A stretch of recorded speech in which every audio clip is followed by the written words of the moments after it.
आप सभी को होली की बहुत बहुत हार्दिक शुभकामनाएं। देखिए, होली अब आराम से मनाना, भाईचारे का त्यौहार है, बुरा न मानो होली है, इस प्रकार वाला जो त्यौहार है, आराम से रंग वंग लगाना, जो चाइनीज कलर आते हैं वो यूज मत करना। एक बार वापस बहुत बहुत शुभकामनाएं होली की। और देखिए, जो होली की जो परंपराएं हैं उनको कभी भूलना मत भाई। देखिए, आज का टाइम ऐसा है कि जो परंपराएं बनी आ रही है अपने, उन परंपराओं को या वो परंपराएं लुप्त होती जा रही है।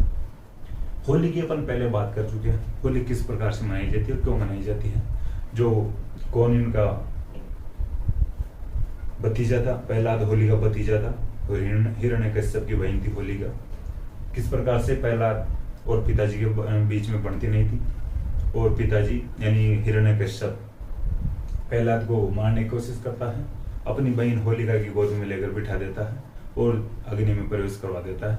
होलिका जल जाती है, प्रहलाद बच जाता है। इसी खुशी में ये होली का त्यौहार मनाया जाता है। ठीक है, आज भी देखिए, होली का जो डांडा रोपण होता है, डांडा गाड़ा जाता है, वो पूर्णिमा को गाड़ा जाता है। ठीक है भाई, और फाल्गुन पूर्णिमा को होलिका दहन किया जाता है।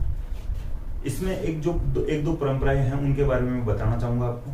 कि जैसे होली पे जो वो गोबर के वो बनाए जाते हैं छोटे उपले, एक प्रकार से, ठीक है, उपले होते हैं, उनका छोटा रूप होता है, हालांकि उनमें बीच में छेद होता है और माला बनाई जाती है उनकी। तो वो परंपराएं हैं, लेकिन आज वो विलुप्त होती जा रही है। देखिए, जो होली पर जो छोटे उपले बनाए जाते हैं उनको बोलते हैं बड़बोलिए या बड़बुलिए। ठीक है, तो थोड़ा ध्यान रखना। देखिए, अभी इनका थोड़ा सा मैं इतिहास बताने की कोशिश करूं।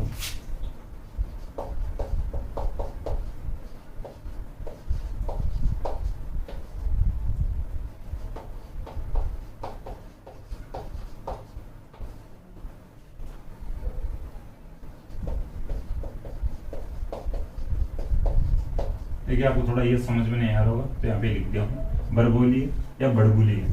देखिए, ये गोबर, गाय के गोबर से बनाए जाते हैं, ऐसी परंपरा। हालांकि आज लोग भैंस के गोबर से बना देते हैं, पता नहीं। देखिए, ये इनकी मान्यता है भाई, सात, एक जो माला में 7 होने चाहिए और इनके बीच से 6 निकाल के और माला बनाई जाती है। ठीक है, इस प्रकार से बनाए जाते हैं। इन 6 से जो मूंज की जेवड़ी होती है, मूंज होती है जो अपने जो घास उगती है, जो पानी बोलते हो या ऊंचा बोलते हैं एक प्रकार से, उसकी मूंज बनाई जाती है और उसकी माला बढ़ा के जो इनमें 7 यानी बांधे जाते हैं। 7 बड़बोलिए या बड़बुलिए या बड़बुलिए, ठीक है, गड़बुलिए भी बोलते हैं भाई।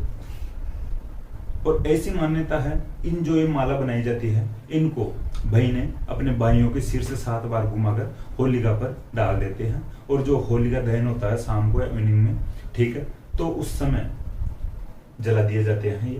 देखिए, इससे ये तात्पर्य है या ये मान्यता रही है कि जो भाइयों के ऊपर बुरी नजर या बुरी आत्माओं का जो प्रकोप नहीं आता है। ठीक है, तो ये परंपराएं हैं, इनको भूलना मत भाई आप सभी लोग, ये होनी भी चाहिए।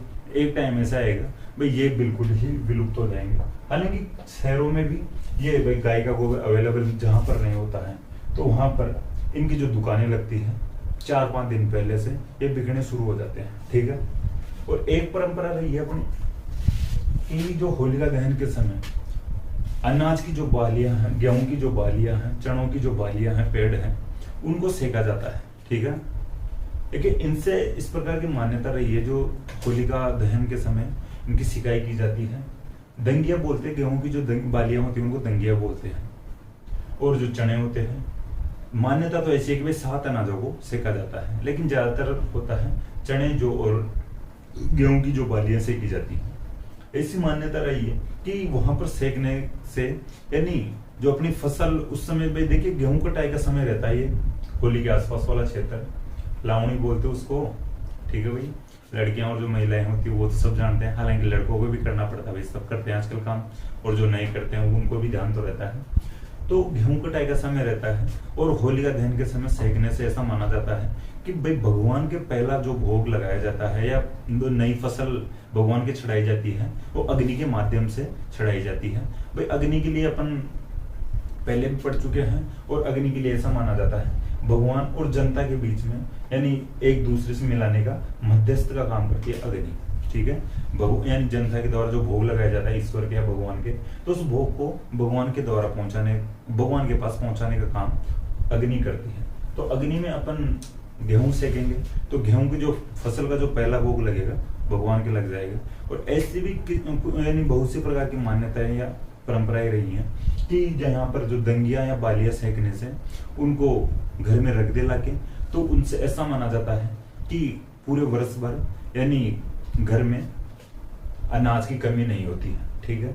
और उन अगर दानों को या ठीक है दंगियों से या बालियों से निकाल के उन दानों को कोई भी बच्चे या कोई भी जो जिनके दांतों से संबंधित जो परेशानियां हैं अगर वो खा लेते हैं तो उनके जो दांतों से संबंधित जो परेशानियां नहीं होती है, ठीक है, वो मिट जाती है। तो इस प्रकार की जो मान्यताएं हैं, देखिए मान्यताएं धीरे धीरे जो लोग हैं, युवा पीढ़ी है, ये भूलने की कगार पर है, ठीक है।